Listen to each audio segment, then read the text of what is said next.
Order, order. I'm going to call the meeting of the House of Assembly Management Commission to order. I guess we could start with introductions. I'll start with myself. My name's Nolan Young. I'm the Deputy Speaker and Acting Chair of the Management Commission. And we'll move on to Mr. White. Good afternoon. I'm MLA John White, Glace Bay Dominion. Hi there, Kent Smith, MLA for the Eastern Shore. Good afternoon, Danielle Barkos, MLA for Chester St. Margaret's. Hello, Susan LeBlanc, MLA for Dartmouth North.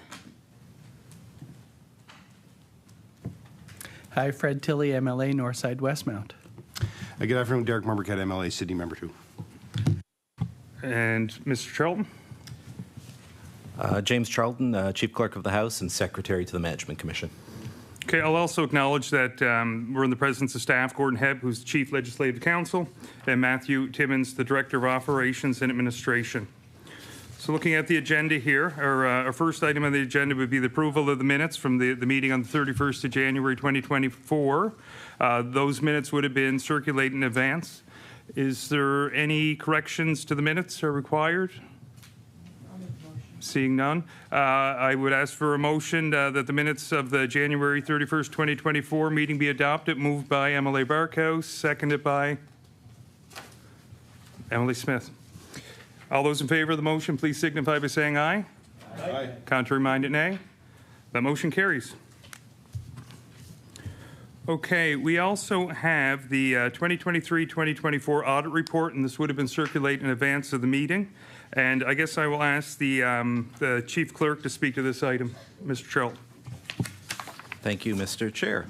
So the 2023-2024 audit report was presented to the Audit Committee on May 15th, 2024. It contains two opinions as follows. An unmodified opinion that the House of Assembly's expenditures complied in all significant respects with the specified requirements established in Section 22(5)(b) of the House of Assembly Management Commission Act for the year ended March 31st, 2024. And an unmodified opinion that the Chief Clerk's assessment of the effectiveness of internal controls of the House of Assembly is, in all material respects, fairly stated, and that the internal controls were operating effectively for the year ended March 31st, 2024. Is there any discussion or questions on this? No, seeing none, ask for a motion that the 2023-2024 audit report be accepted as presented for MLA Mr. Mumbercat and seconded by Mr. Tilley. All those in favor of the motion signify by saying aye. Aye. Aye. Contrary minded, nay. That motion carries. Okay, next item on the agenda would be the annual CPI adjustment, and maybe I will have, okay, sorry. The materials would have been circulated in advance of the meeting, and I'm just going to recognize the Director of Operations and Administration to speak on it. Mr. Timmins. Thank you, Mr. Chair. So as you know, we are here pursuant to subsection 52(1) of the House of Assembly Management Commission's regulations, that the fixed amount set out in the regulations, except the amount referred to in Clause 50A, which is for mileage claims, and the caucus office entitlements. They are subject to an increase on April 1st of each year by the increase in the lower of the CPI for Nova Scotia or the CPI for Canada for the previous year. So this increase is subject to the approval of the Management Commission. As you'll see on the spreadsheet, the CPI adjustment for Nova Scotia was 3.1%, and the CPI for Canada was 2.7%. So the 2.7% was the amount used in the calculations. So if you look at the table, I won't go through them all, but the overall kind of budget impact of applying a 2.7% CPI increase would be the $129,271. So that is the overall budget increase. And we will need a motion to have that approved. So I will turn that back over to the chair. I think there was some indication from some of the members that it was not something that they were looking at going forward with. Is there any discussion, or should I put a motion out? MLA White. Thank you, Chair. We'd like to thank the Director of Operations and staff for preparing the recommendation. However, we do not feel to move forward with it right now. Okay, perhaps we'll put a motion on the floor here that the increase on April 1st, 2024, the fixed amount set out in the House of Assembly Management Commission regulations by 2.7% round to the nearest dollar, as provided under subsection 52, subsection 1 of the regulations be rejected. Moved by MLA White, seconded by MLA Barkhouse. Any discussion? No, seeing none. All those in favor of the motion, that signify by saying aye. Aye. Contrary-minded, nay. Motion carries. Okay, item number 4 would be our MLA office security continuation from the previous meeting, and I think I'll recognize Mr. Charlton to speak on this. Thank you, Chair. So the Commission passed a motion at its January 31st meeting directing staff to investigate increasing the amount claimable for constituency office startup costs above the $2,550 maximum, which is currently set out in the Management Commission regulations, to ensure that there's enough money to cover the cost of installing security measures. Some security measures, such as reception barriers and an alternate rear exit, they may already be part of an office when the lease is being negotiated, or they may be the sort of thing that an MLA would have to negotiate with the landlord to have added to an office. It's really not possible to produce an estimate of those costs. It'll be really dependent on the individual office. However, we did consult with corporate security, who advised us that a standard security package of a security alarm with a keypad, 2 door sensors and 2 motion sensors, 2 panic buttons, a video doorbell, and 2 cameras and a video recorder capable of storing 30 days of data from a corporate, all of this from a corporate vendor would cost approximately $4,500 plus applicable taxes, so $5,250 in total. So that's kind of what we'd be looking at if we were talking about having some kind of a startup amount. Do we have any discussion on this item? Ms. LeBlanc. So, I'm sorry, I'm just wondering, so that's great information, but are we discussing this in order to make a motion that we add that amount to the startup costs for an office? Or is that, are we talking about that being eligible for startup costs, but it would be, you'd only be able to spend $2,500 or whatever? Like, what are we saying? The other thing that I would just like to say on the record is, still think we should have a second CA. Before I recognize MLA Mumbercat, my understanding is that the members are able to make motions if they wish on this item or table it, but I'll recognize MLA Mumbercat.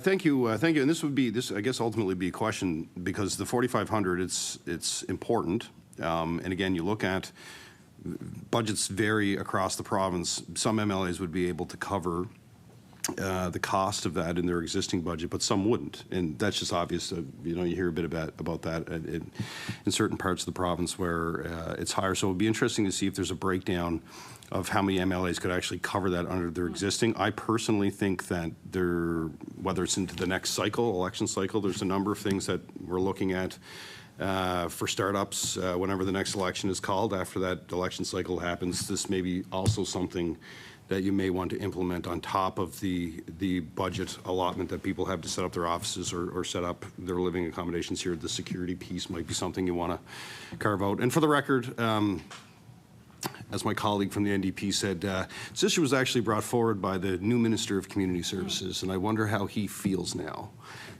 with his change to the government side, whether we should have a second employer or not. So I want to get that on the record. Ms. Barkhouse. Thank you. He's not in this committee, so that's not neither here nor there. But I do know that I do have a second CA that works part-time, and I also know that I just recently installed cameras within my budget, and I'd like to ask Mr. Timmins the amount of people, yes, the amount of MLAs that actually use their whole constituency budget, because I'm pretty sure it's not that high. Mr. Timmins? I can't say off the top of my head. I would say I can provide the actual numbers, but there are most MLAs do not spend their full allotment of their budget. That is why we tend to have an overall surplus in our overall budget year to year. Mr. White. Thank you, Chair. Again, I'd like to thank staff for the research and the information. It's certainly a big topic. There's a lot of moving parts in this one. However, at this time, we do not feel like we want to support increasing the budget. Thank you. Is that a motion? If you need one. Do you have speakers? Okay. Ms. LeBlanc. Thanks. Well, I think that given the many and serious conversations we've had around staff security in MLA offices, constituency offices, in the last year since the terrible incident at Mr. McGuire's office, I think that clearly adding staff is not on the table.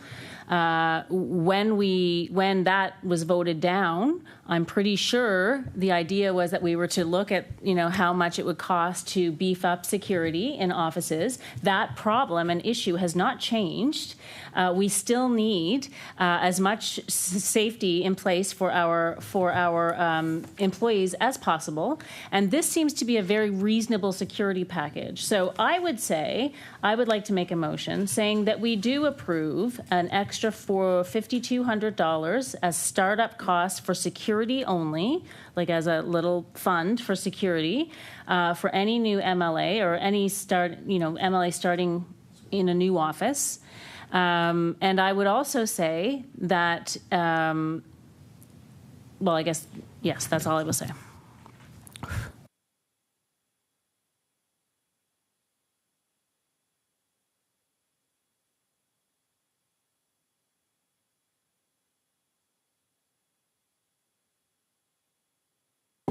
My understanding for that motion, it would require regulation amendments, and a motion may have to be reframed as in to direct staff to come back with something for regulation amendments. Change that. Do I get a seconder? Mr. Mumkat.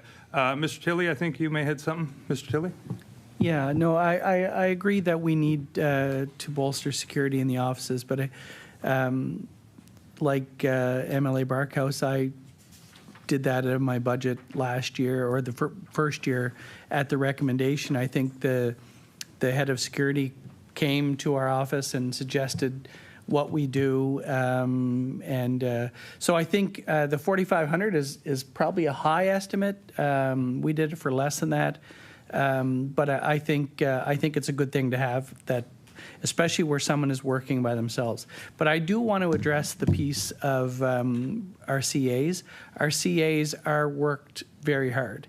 It's hard for them to take vacation. It's hard for them to service the clientele. I know in our office is very busy, and I know a lot of offices are very busy, so I still believe that there should be at least a second a CA, at least on a part-time basis during the busy season, and it's difficult. And I hear the point of the fact that not all MLAs spend their allotment, and I would say shame on the MLAs that don't, because in the community, we can do good things with our budget. It's very limited, but we can be very supportive by advertising in different areas. So I think to take away from that to look after security issues would be not a great idea on our part to do that. So I will support that motion, and I just wanted to get that on the record. Thank you. I have Mr. Mumbercat, Ms. Barkhouse, and Mr. White.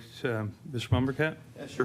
Thank you, Mr. Speaker. Just to reiterate, I guess, again, and my colleague from Northside Westmount said it right. Like some MLAs spend their budgets, some don't. But if you're looking at a cost for new MLAs to come in, there's a lot of budgets to start out.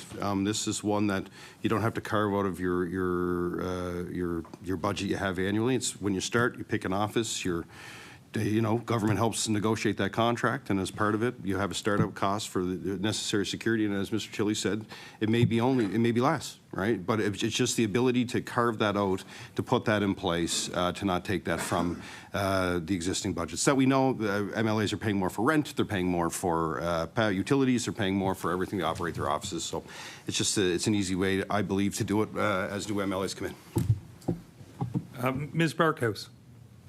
So I just want to get this straight. You are going to make a motion to add money to a budget, or the oppositions are going to make a motion to add monies to a budget that very rarely gets used. And, no, and we don't have the exact numbers, no, and I'm sure Mr. Timmins can get it to us, but also that, because I, like MLA Tilley, just bought mine this year out of my budget.